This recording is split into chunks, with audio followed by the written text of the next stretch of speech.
Hey guys, hey man, it's been a few days.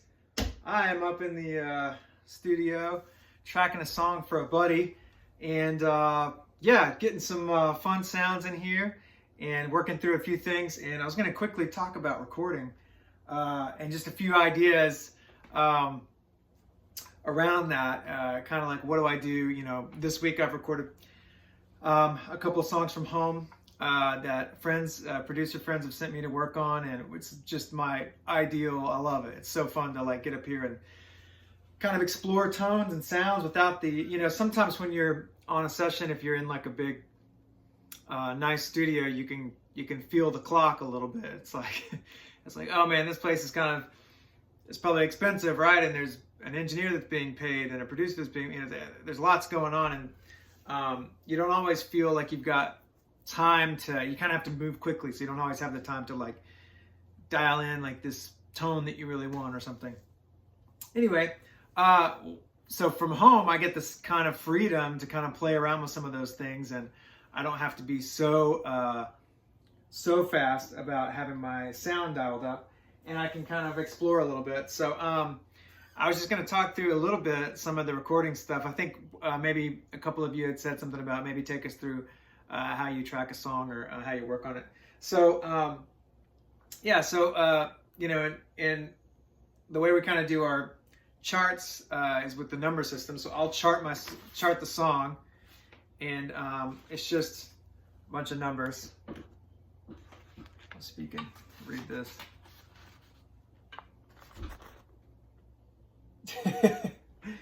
You may be familiar with that, you may not, but it's just a bunch of numbers. And we can talk about the number system. I'm sure there's other places you can find that information. But so I'll chart the song, which helps me kind of see the format and places I would need to hit a part again. Like if I've got a part that works over a certain progression, I'm like, oh, I need to hit that again when we get down to the bridge. So I was just going to quickly talk about this one thing that that occurred to me that I may not have covered. The difference between playing live and playing on a recording, it's so different. It's not applicable to every single guitar part, but there's things that I would do in the studio that I would never do live. And for an example, one thing that I do a lot in the studio is I play really lightly. I might have a tone. See if I still got this tone dialed up. I'll try to turn it up here. It's just the iPhone speaker, but maybe you can get a...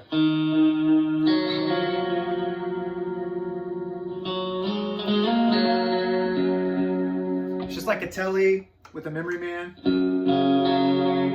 little bit of verb into the matchless here. So you can hear without that.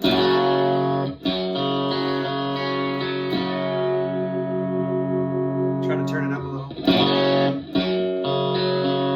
Might be too loud. So for example, like there's a part I was working on that's real light, and it just requires this nice you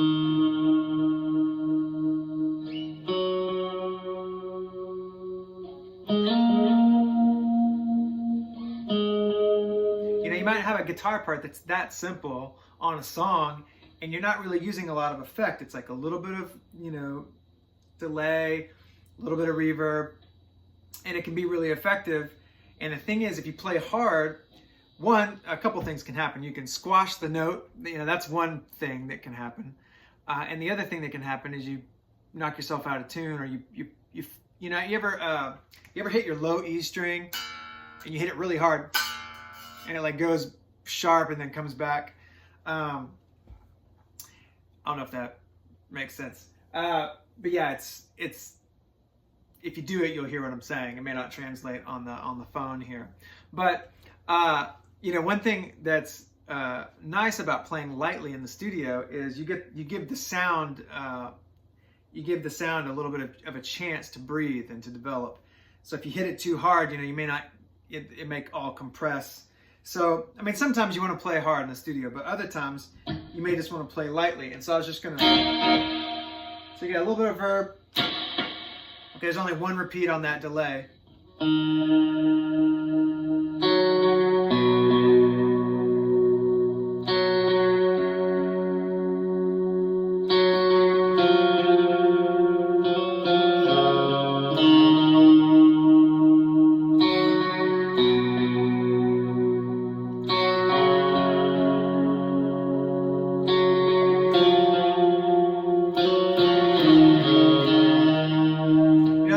might be that kind of simple, you know, that easy of a guitar part. And the other thing you can do is I might double that, maybe with a different guitar, and I'll pan them out. So one maybe go to one side, and then the other side will get the exact same part, except this time it might be.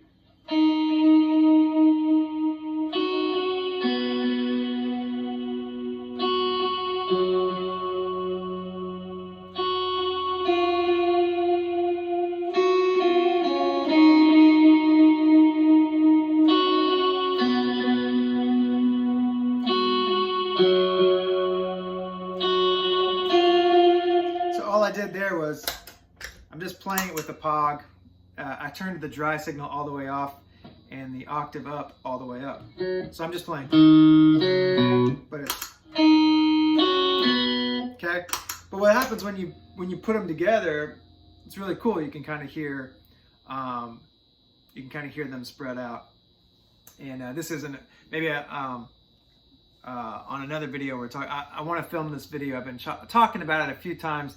But I want to do one where I can do like an actual stereo spread and show you what I'm doing, because it's a fun thing to play with.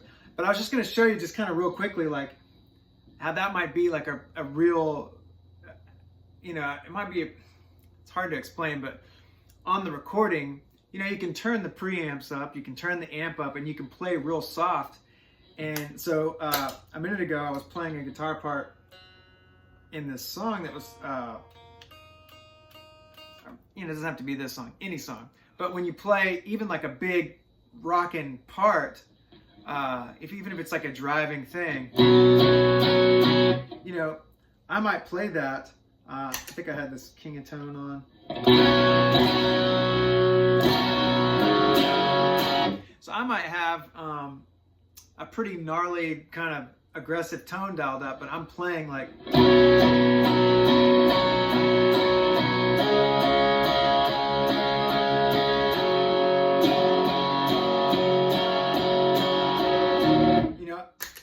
Doing is I'm just playing lightly, and I'm letting the kind of overdrive and the amp do all the work, right?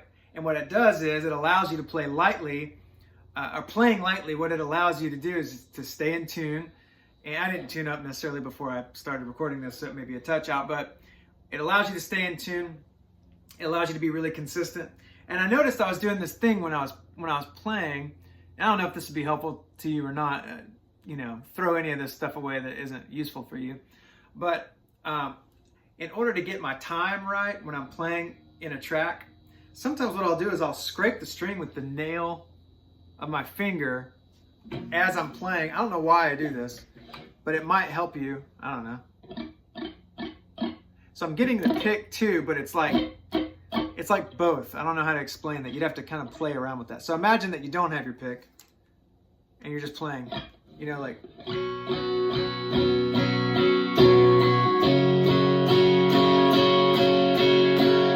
Right, like that. But you hold your pick and you do both. And sometimes it helps me loosen up a little bit, just kind of, so that way I'm not rushing the beat. I can lock in with the drums and the other instruments. And I don't know, just something to think about. See if that would help you at all. It helps me sometimes to kind of dial that in a little bit, that rhythm, if I just kind of chill out a little bit. Yeah, so I think that was it. I just kind of wanted to talk a little bit about the recording stuff. I think we should dive more into this if you guys are interested. Let me know below if you think, you know, maybe you would want more information on recording guitars and some of that stuff. I've got a couple of little tricks I've picked up along the way, but you know, one thing I'm definitely learning, and maybe play with this until we talk again.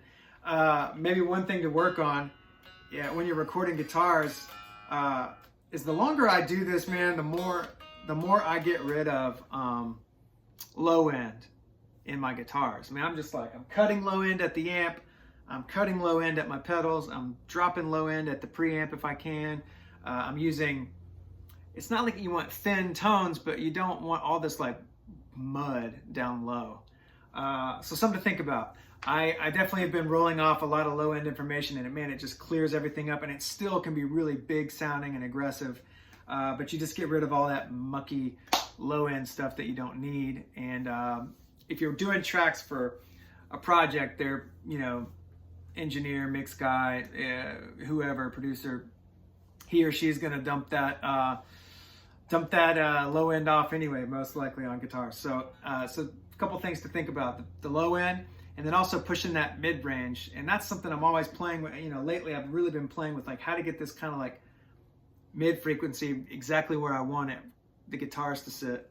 And that's a hard thing to figure out. That's where the guitars want to live anyway. So you just kind of have to play with that, be careful with it. But just a little something to think about on a Friday here. This is really fun for me. Thanks again, man. You guys have been so cool. I love all the questions and comments, and I'm trying to respond to as many of those as I can. I know I say this a lot, but I really mean it. It means a lot to me that you guys would watch the videos and comment. So please don't hesitate to ask questions. And I love working through this. We're going to keep making these videos and trying to get some information out to you guys. It's fun to share this stuff with you. I'm still in process with a lot of this, but I hope to be an open book for you and share so we can all move forward on this guitar journey. But yeah, I got to get back to work. But yeah, I just wanted to pop in real quick and say hello. Hope everybody's doing well. See you soon.